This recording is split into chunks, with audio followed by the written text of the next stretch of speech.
அஸ்ஸலாமு அலைக்கும் வரஹ்மத்துல்லாஹி வபரகாத்துஹு.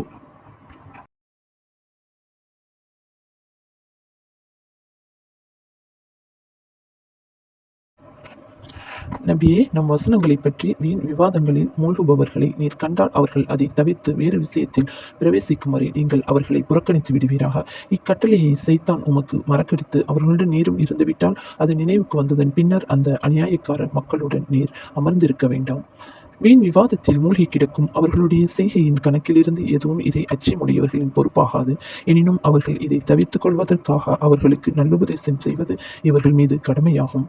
நபியே, எவர்கள் இவ்வுலக வாழ்க்கையால் மயக்கப்பட்டு தங்கள் மார்க்கத்தை விளையாட்டாகவும் வேடிக்கையாகவும் எடுத்துக்கொண்டார்களோ அவர்களை அவர்கள் போக்கில் விட்டுவிடுவீராக.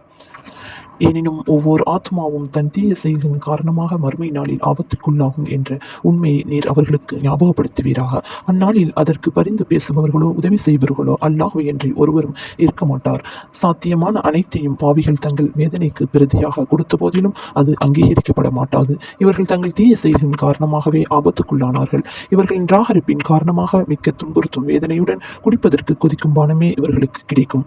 நபியே, நீர் கேட்பீராக, அல்லாஹ்வை விட்டுவிட்டு நமக்கு ஒரு நன்மையும் தீமையும் செய்ய சக்தி அற்றவையா நாம் அழைப்போம்? அல்லாஹ் நம்மை நேரான வழியில் செலுத்திய பின்னரும் நாம் நம் பின்புறமே திரும்பி விடுவோமா? அவ்வாறாயின் ஒருவருக்கு நேரான வழியில் அழைக்கக்கூடிய நண்பர்கள் இருந்து அவனை அவர்கள் தம்மிடம் வா என அழைத்து கொண்டிருக்க அவன் அவ்வழியில் செல்லாது சைத்தானுடைய ஏமாற்றத்தில் சிக்கி பூமியில் தட்டழிந்து திரும்புவனாக ஆகிவிட்டானோ அவனுக்கு ஒப்பானவர்களாகிவிடுவோம். மேலும் நீர் கூறுவீராக, நிச்சயமாக அல்லாஹ்வின் வழிதான் நேரான வழி. உலகத்தார் அனைவரின் இறைவனாகிய அவனுக்கே முற்றிலும் தலை சாய்க்க வேண்டும் என நாங்கள் கட்டளையிடப்பட்டுள்ளோம்.